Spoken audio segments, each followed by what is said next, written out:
রথযাত্রা বললেই চোখে ভেসে ওঠে এক আবেগঘন মুহূর্ত। পথে বিশালাকার রথ, আর সেই রথের রশিতে টান দেওয়ার জন্য হাজার হাজার ভক্তের ব্যাকুলতা, রশি স্পর্শ করা আর সারা জীবনের পুণ্য অর্জন করা। প্রাচীনত্ব ঐতিহ্যের বিচারে রথযাত্রা বললেই প্রথমে মনে আসে পুরীর কথা। উড়িষ্যার এই সৈকত শহরে কয়েক লক্ষ মানুষের ছুটে আসেন রথের দড়ি ছোঁয়ার জন্য। বিদেশিরাও সাক্ষী হতে ছুটে আসেন আমাদের এই সংস্কৃতির।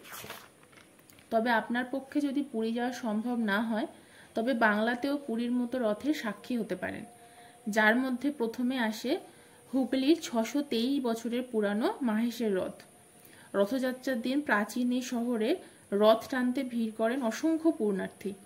সকলেই চান রথে আসীন জগন্নাথ দেবের একবার দর্শন পেতে। ইতিহাসে আছে শ্রী চৈতন্যদেব ও শ্রী রামকৃষ্ণ এই মন্দিরে এসেছিলেন। শ্রী চৈতন্য মাহেশকে নবনীলাচল আখ্যা দিয়েছিলেন। এরপরেই আসে 285 বছরের পুরানো গুপ্তিপাড়ার সুপ্রাচীন রথযাত্রা। বর্ধমান জেলার সীমানায় রয়েছে এই প্রাচীন শহর।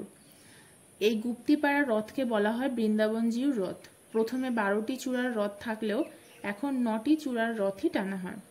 বৃন্দাবন মন্দির থেকে জগন্নাথ, বলরাম, সুভদ্রা যান গোসাইগঞ্জ, বড়বাজার, মাসির বাড়ি। ভান্ডার লুট হলো এখানকার রথের বিশেষত্ব।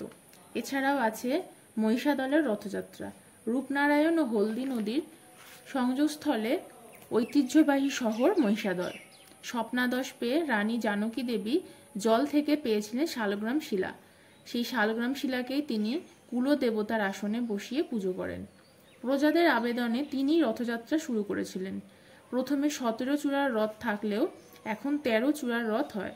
তবে সময়ের সঙ্গে রথের বিবর্তন থাকলেও এখনও বদলায়নি 2 শতাব্দী প্রাচীন রাজবাড়ির রথযাত্রা ঘিরে স্থানীয় মানুষের উচ্ছ্বাস ও আনন্দ।